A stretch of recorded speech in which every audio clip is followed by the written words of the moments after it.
नमस्कार, मैं उपकार चौहान। आप देख रहे हैं खबरदार पलवल। आपको बता दें कि हथीन विधानसभा से साजिद अजमत, जो कि विधानसभा के प्रत्याशी के रूप में कांग्रेस से किस्मत आजमाना चाहते हैं। अब यह देखना होगा कि उनके पास क्या क्या स्कीमें हैं अपने विधानसभा क्षेत्र को विकसित करने की। उनसे जानते हैं कि जनता और पार्टी उन पर विश्वास क्यों जताए। नमस्कार सर। नमस्कार जी, आपका बहुत बहुत धन्यवाद। अमजद जी, आप जो अपनी किस्मत आजमाना चाहते हैं कांग्रेस प्रत्याशी के रूप में हथीन से, तो आपने हथीन को, पहली बात तो हथीन को ही क्यों चुना और आप में ऐसी क्या खासियत है कि जनता आपको चुने, पार्टी आपको चुने?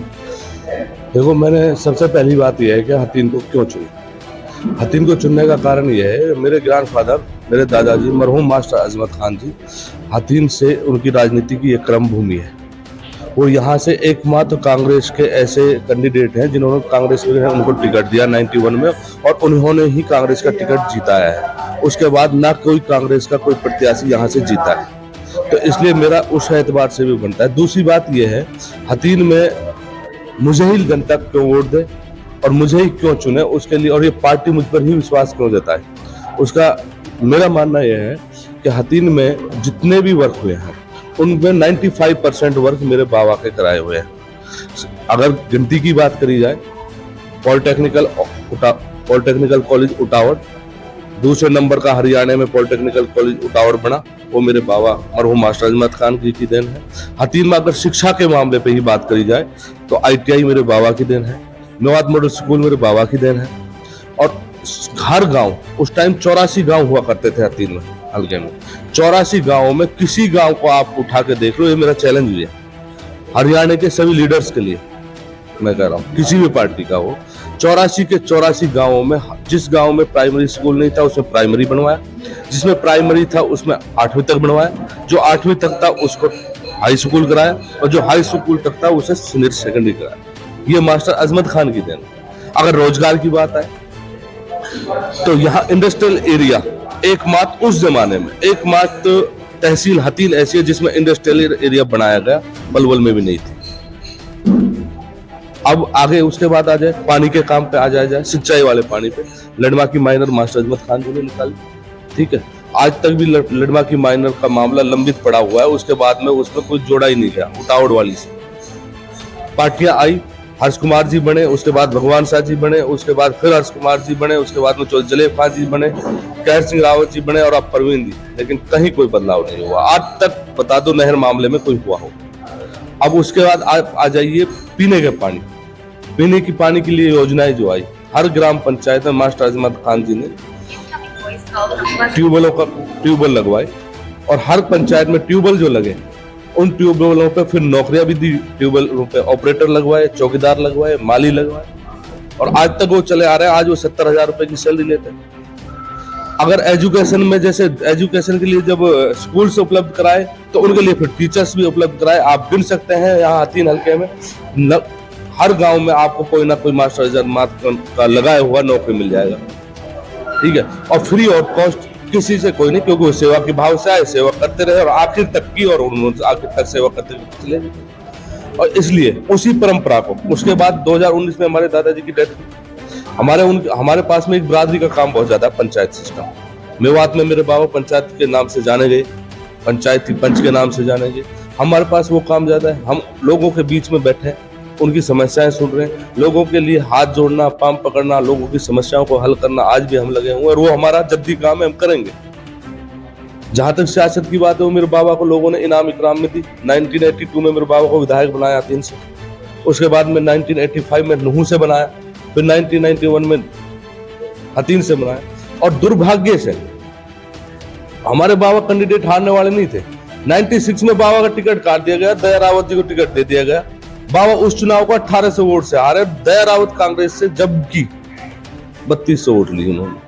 आप कहा, मान लीजिए फिर कहां हार रहे थे हमारे बाबा अगर कांग्रेस का टिकट होता।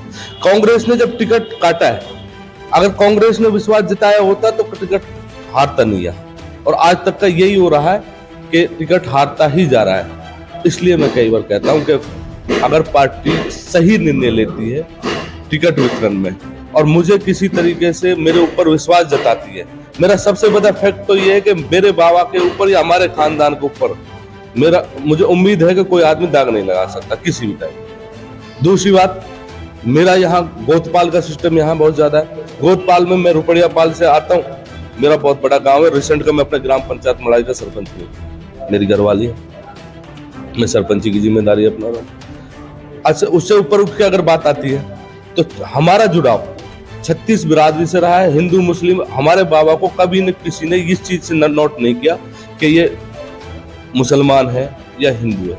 उसको हर आदमी ने कहा ये सेकुलर है, सबका है। और वही प्रणाली हमारी है, कार्य प्रणाली। आज तक कोई इस चीज का लक्षण हमारे ऊपर नहीं लगा सकता, या कहीं हमारे ऐसे बोल नहीं मिल सकते कि हमसे कोई ये कह दे कि भाई ये हिंदू का बराबर नहीं है, मुस्लिम का बराबर नहीं है, या उस जात का बराबर है। हमारे लिए सारी जातें सब एक इंसानियत के दायरे में आती है और इंसान सबसे ऊपर। जब लग रहा है अब की बार की कांग्रेस 70 पार का नारा लेकर आ रही है, 70 पार जा रही है कांग्रेस, तो अगर आप पर विश्वास जमाती है और जनता आपको वोटों से यहाँ जिताती है, तो आपने विकास के लिए क्या सोचा है हथीन के लिए? हाल फिलहाल मुझे ग्राम पंचायत मलाई का मैं सरपंच की जिम्मेदारी निभा रहा हूँ एज ए प्रतिनिधि। तो मैं लोगों को अपना विश्वास दिलाता हूँ और आप वो देखें, नजर करें। मुझे 2.25 साल लगभग सरकार की इतनी रिस्ट्रिक्शंस होने के बावजूद 2.25 साल के पीरियड में मेरे गांव के स्कूल का ही मुझे आज एक छोटा सा एरिया जिम्मेदारी के तौर पे दिया गया। तो मेरे गांव के स्कूल का ही बदलाव देख सकते हैं कि मैंने अपने स्कूल में कितने बदलाव किए। तो सबसे पहले मेरे विधायक मास्टर अजमत खान जी का भी टारगेट रहा कि शिक्षा हमारी सबसे पहले मूलभूत सुविधा है ये, क्योंकि ये हमारे दिमाग का विकास करती है, शरीर का विकास करती है और फिर एक समाज बनाने की प्रक्रिया। इसलिए शिक्षा हमारी सबसे पहले मूलभूत सुविधा है ये, क्योंकि ये हमारे दिमाग का विकास करती है, शरीर का विकास करती है और फिर एक समाज बनाने की प्रक्रिया। इसलिए हमारा काम शिक्षा पे रहेगा। दूसरे नंबर बिजली पे रहेगा। हमारे बाबा ने भी 66 केवी का सब स्टेशन इसको हथीन को बनवाया था। तो हमारा टारगेट भी रहेगा कि हम बिजली की ऐसी, और मेरी अपनी सोच है कि अगर भविष्य में मेरे ऊपर कोई विश्वास जताते हैं लोग, तो मेरा अपना, मैं हर गांव में कम से कम, अगर मैं बिजली का नहीं बना पाते हैं तो कम से कम हर गांव में एक सोलर प्लांट तो अपना बने ग्राम पंचायत। तीसरी बात, पानी सबसे बड़ी, जीने के लिए सब पानी हवा की जरूरत है। तो पानी हर आदमी उपलब्ध नहीं करा पाता। आज बीजेपी सरकार की, इस भ्रष्ट सरकार की नीतियां ऐसी हो गई है कि हर आदमी को पानी मोल खरीद के पीना पड़ रहा है। मेरे ख्याल से लाख 2 लाख 5 लाख का पानी हथीन हल्के में मोल खरीदा जाता है और जब पिया जाता है डेली। तो हम उस समस्या को जड़ से उखाड़ने का काम करेंगे। हर गांव का एक अपना पानी का सिस्टम तय करेंगे। जिस तरीके से हमने अभी अपनी ग्राम पंचायत मलाई में स्पेशल मेवाड़ डिस्ट्रिक्ट से गुड़गांव कैनाल के बराबर से 3 ट्यूबवेल लगाकर मलाई के लिए लाइन दबवाई है हमने, और उसको 10 दिन के अंदर चालू कर दिया जाएगा। ऐसे इंडिपेंडेंट करेंगे, ना कि भाई वहां से जमुना से आ जाए, वहां से आ जाए। हर गांव को अपना पानी प्लांट हो, अपना मतलब आरओ प्लांट हो। इस तरीके से परिपूर्ण करेंगे अगर हमारे ऊपर विश्वास जताया जाता है। अब तीसरी बात आ जाती है मूलभूत सुविधाओं में, आता है हॉस्पिटल्स। हमारे बाबा विधायक जी जब विधायक बने तो हथीन की पीएचसी का निर्माण कराया, नांगल जाट की पीएचसी का निर्माण कराया। ऐसे ही हमारे भी टारगेट रहेगा कि अगर मेरे ऊपर मेरा इलाका विश्वास जताता है, पार्टी मुझे टिकट देती है, हम हर गांव में कम से कम एक सब स्टेशन और कम से 5 गांव के एक सर्कल में पीएचसी का निर्माण कराने की कोशिश करेंगे। और सरकार की नीतियां जो हैं, जो उनकी कार्य प्रणाली है, उनमें कुछ ना कुछ बदलाव कराकर, जिससे हमारे यहाँ के लोगों को दूर चलकर सुविधाओं के लिए दूर ना जाना पड़े। एक क्राइट एरिया, एक 5 किलोमीटर के एरिया में उनको ऐसी चीजें मिल जाए जो वो आसानी से वहां जाकर अपनी शरीर की जांच करा सके, अपनी दवाइयां ले सके और लोगों की इस भ्रष्ट प्रणाली से उनको निजात मिल सके। और जहां तक लिंक रोडों की बात है, आज हम निकलते हैं जैसे वाया लखना का होकर हम मलाई की तरफ निकलते हैं, ऐसे ही बहुत से, जैसे अंदोप के लिए निकला जाता है आली से, जैसे नांगल जाट के लिए निकला जाता है, नांगल सभा के लिए निकला जाता है। ऐसे बहुत से उस जमाने में लिंक रोड बनाए।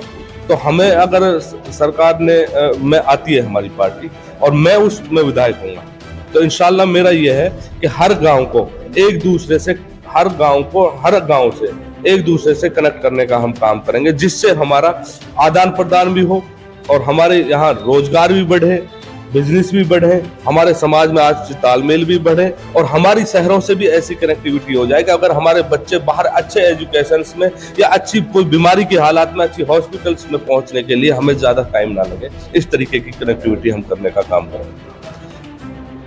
तो ये थे हमारे साथ साजिद अमजद, जिन्होंने बताया कि अगर जो कांग्रेस सरकार है वह इन्हें टिकट देती है और लोग इन पर विश्वास जताकर इन्हें यहाँ से विधायक जिताते हैं तो क्या क्या योजनाएं यह हथीन विधानसभा में लाने वाले हैं। तो देखते रहिए खबरदार पलवल, आपको और भी नेताओं से मिलवाते रहेंगे।